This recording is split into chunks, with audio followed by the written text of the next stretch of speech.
ನಂಜನಗೂಡು ಮೀನುಗಾರಿಕೆ ಸಾಕಾಣಿಕೆಗೆ ಮೀಸಲಾದ ಹೊಂಡಗಳು ಅಪಾಯಕ್ಕೆ ಆಹ್ವಾನ ನೀಡುತ್ತಿವೆ.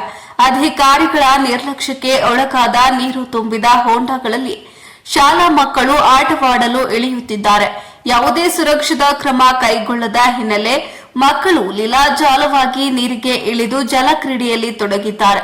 ಯಾವುದೇ ಅನಾಹುತ ಸಂಭವಿಸಿದ್ರೂ ಹೊಣೆ ಯಾರು ಎಂಬುದು ಪ್ರಶ್ನೆಯಾಗಿದೆ.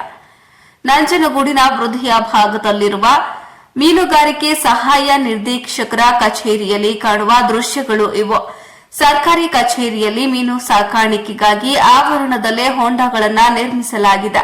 ಸುಮಾರು 4 ಅಡಿ ಆಳದ ಹೊಂಡಗಳು ನಿರ್ಮಾಣವಾಗಿ ವರ್ಷಗಳೇ ಕಳೆದಿದೆ. ಮೀನು ಸಾಕಾಣಿಕೆ ಕೇವಲ ದಾಖಲೆಗಳಲ್ಲಿ ಮಾತ್ರ ಉಳಿದಿದೆ. ಪ್ರಾಕ್ಟಿಕಲ್ ಆಗಿ ಇಲ್ಲಿ ಯಾವುದೇ ಸಾಕಾಣಿಕೆ ಕಾಣದೆ ನಿರ್ಲಕ್ಷ್ಯಕ್ಕೆ ಒಳಗಾಗಿದೆ. ನಿರಂತರ ಮಳೆಯಿಂದಾಗಿ ಹೊಂಡಗಳು ತುಂಬಿದೆ. ಅಲ್ಲದೆ ಸ್ವಚ್ಛತೆಯೂ ಇಲ್ಲಿ ಮಾಯವಾಗಿದೆ. ಜೊತೆಗೆ ಸುರಕ್ಷತಾ ಕ್ರಮವೂ ಸಹ ಇಲ್ಲಿ ಪಾಲಿಸಿಲ್ಲ. ಇಂತಹ ಹೊಂಡಗಳಲ್ಲಿ ಸಮೀಪದಲ್ಲೇ ಇರುವ ಶಾಲಾ ಮಕ್ಕಳು ಕಾಂಪೌಂಡ್ ಹಾರಿ ಬಂದು ನೀರಿನಲ್ಲಿ ಇಳಿದು ಆಟವಾಡುತ್ತಿದ್ದಾರೆ. ಮಕ್ಕಳು ನೀರಿನಲ್ಲಿ ಇಳಿದಾಗ ಅನಾಹುತ ಸಂಭವಿಸಿದ್ರೆ ಯಾರು ಹೊಣೆ? ಈ ಹೊಂಡಗಳಲ್ಲಿ ಮೀನು ಸಾಕಾಣಿಕೆಯೂ ಇಲ್ಲ, ಸುರಕ್ಷತೆಯೂ ಇಲ್ಲ. ಹೀಗಿರುವಾಗ ಯಾವ ಪುರುಷಾರ್ಥಕ್ಕೆ ಇದನ್ನ ಉಳಿಸಿಕೊಂಡಿದ್ದಾರೆ ಗೊತ್ತಿಲ್ಲ.